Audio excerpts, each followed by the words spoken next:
নমস্কাৰ বন্ধুসকল, স্বাগতম জনাইছো আপোনালোকক SKG YT নিউজৰ এটা নতুন ভিডিঅ' লৈ। আৰু আজি মই আপোনালোকলৈ কেইটামান ভাল খবৰ লৈ আহিছোঁ, গতিকে ভিডিঅ'টো শেষলৈকে চাই থাকিব। কাঞ্চনজংঘা পিছত এতিয়া সকলোতে ৰত্নাকৰৰ জ্বৰ দেখিবলৈ পোৱা গৈছে। আৰু ৰত্নাকৰৰ প্ৰমোশ্যন কৰিব যাওঁতে বৰষা ৰাণীয়ে এটা কমেডি কথা কৈছিল। আমি আপোনালোকক সেই কথাটো পোনপ্ৰথমে দেখুৱাই লৈছোঁ।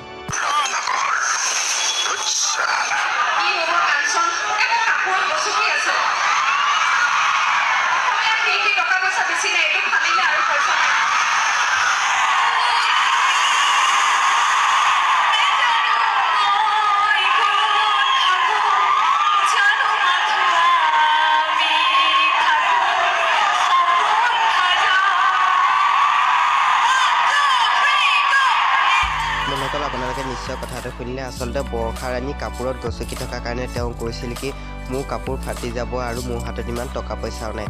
বন্ধুসকল, নেক্সট নিউজটো হৈছে অক্ষয় কুমাৰৰ বিষয়ে।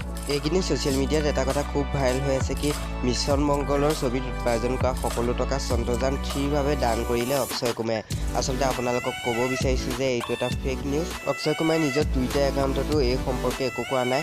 আৰু ইছৰোৱেও এতিয়ালৈকে চন্দ্ৰযান 3 যে আহিব ভৱিষ্যতলৈ তাৰ বিষয়েও একো কথা কোৱা নাই। গতিকে 100% এইটো এটা ফেক নিউজ। বন্ধুসকল, আশা কৰিছোঁ আপোনালোকে আজি ভিডিঅ'টো চাই ভাল পালে। যদি ভাল পালে ভিডিঅ'টো লাইক কৰিব, শ্বেয়াৰ কৰিব আৰু আমাৰ চেনেল SKG YT নিউজক ছাবস্ক্ৰাইব কৰি বেল আইকনটো প্ৰেছ কৰি দিব। ধন্যবাদ। জয় অসম।